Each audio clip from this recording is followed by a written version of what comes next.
আপনি সারাদিন বসে একটা রান্না শিখলেন, সেটা আপনি মুখস্থ করে নিলেন। তারপর হচ্ছে আপনি সব ingredients গুলো বাসায় কিনে আনলেন। তারপর আপনি যখন রান্না করতে গেলেন, যখন রান্না শুরু করলেন সবকিছু উল্টাপাল্টা হয়ে গেল। এরকম কি কখনো হয়েছে আপনাদের সাথে? আমার সাথে না প্রতিনিয়ত হচ্ছে। আজকে সেরকম একটা রেসিপি আপনাদের সাথে শেয়ার করছি। প্রথমেই হচ্ছে এখানে আমি চিকেন দিয়ে দিচ্ছি। আর চিকেনটা কিন্তু আমার মেরিনেট করা যেহেতু থাকে, সেখান থেকে আমি অল্প পরিমাণ নিয়ে নিয়েছি আর সাথে দিয়ে দিচ্ছি চিকেন বল।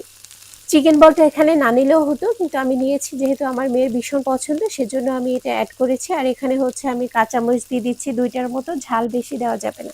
আপনারা যারা ঝাল খেতে ভীষণ পছন্দ করেন তারা কিন্তু এখানে একটু বেশি পরিমাণ ঝাল দিয়ে নিতে পারেন, যেহেতু চাউমিনে কিন্তু ঝালটা একটু বেশি হলে ভালো লাগে।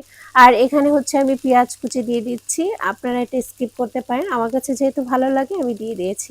ওই যে বললাম আমি কিন্তু কোনো রেসিপি ফলো করছি না, আমি আমার রেসিপিটাই আপনাদের সাথে শেয়ার করছি। আপনারা ভালো লাগলে অবশ্যই এটা ট্রাই করবেন, বেশি ভালো লাগলে শেয়ার করে দিবেন। এখানে হচ্ছে নুডলসের যে মশলাটা থাকে সেটা আমি দিয়ে দিয়েছি। আর এখানে হচ্ছে ক্যাপসিকাম, তারপর গাজর এটা দিয়ে দিয়েছি। ক্যাপসিকাম আমি ২ টাইপের নিয়েছি, একটা ইয়েলো একটা রেড নিয়েছি, যাতে কালারটা একটু কালারফুল হয়, ভালো লাগে। আপনারা চাইলে কিন্তু এটা স্কিপ করতে পারেন বা অন্য যেকোনো ভেজিটেবল এখানে অ্যাড করতে পারেন, যেহেতু আমার মেয়ে এইসব ভেজিটেবল ছাড়া অন্য কিছু অ্যাড করলে খেতে চায় না। তো সেজন্য কিন্তু আমি এটা বাদ দিয়েছি। আর একটা ডিম দিয়ে দিয়েছি, এটা টেস্টটা অনেক বেশি ভালো করবে আর হচ্ছে জুসি একটা ভাব নিয়ে আসবে। আসলে কি জানেন, আমি জীবনে কোনো recipe A to Z follow করতে পারিনি। মানে রান্না করতে গেলেই দেখা যায় আমার নিজের ভিতর যে প্রতিভা সেগুলো বের হয়ে আসে। কি বলবো, আসলে নিজের প্রশংসা তো নিজে করতে হয় না। এটা প্রশংসা না, মানে বলছি মানে নিজের গুলো কিভাবে জানি চলে আসে।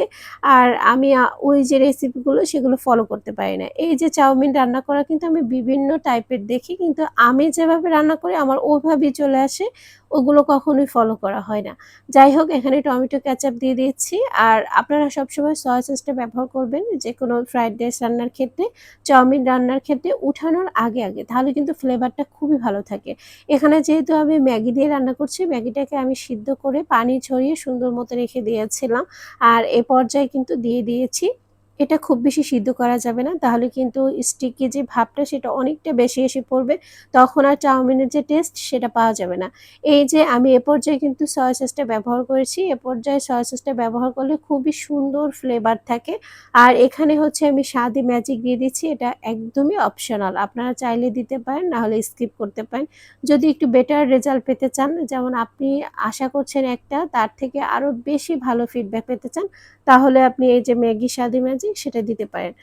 একটু খেয়াল করলে দেখবেন আজকে রান্নায় কিন্তু আমি কোনো লবণ ব্যবহার করিনি, যেহেতু আমি সয়া সস ব্যবহার করেছি, টমেটো কেচাপ ব্যবহার করেছি, তারপর নুডলসের মশলাটা ব্যবহার করেছি। আর নুডলসটা যখন আমি সিদ্ধ করেছিলাম তখন লবণ দিয়ে সিদ্ধ করেছি, তাই কিন্তু কোনো লবণের প্রয়োজন হবে না। আপনারা অবশ্যই এটা মাথায় রাখবেন, লবণ দিতে গেলে কিন্তু খুব বেশি হয়ে যাবে লবণটা, তখন কিন্তু খেতে ভালো লাগবে না। বলতে বলতে কিন্তু আমার রান্নাটা হয়ে গেছে। এই ইজি রান্নাটা আপনারা অবশ্যই বাসায় ট্রাই করবেন।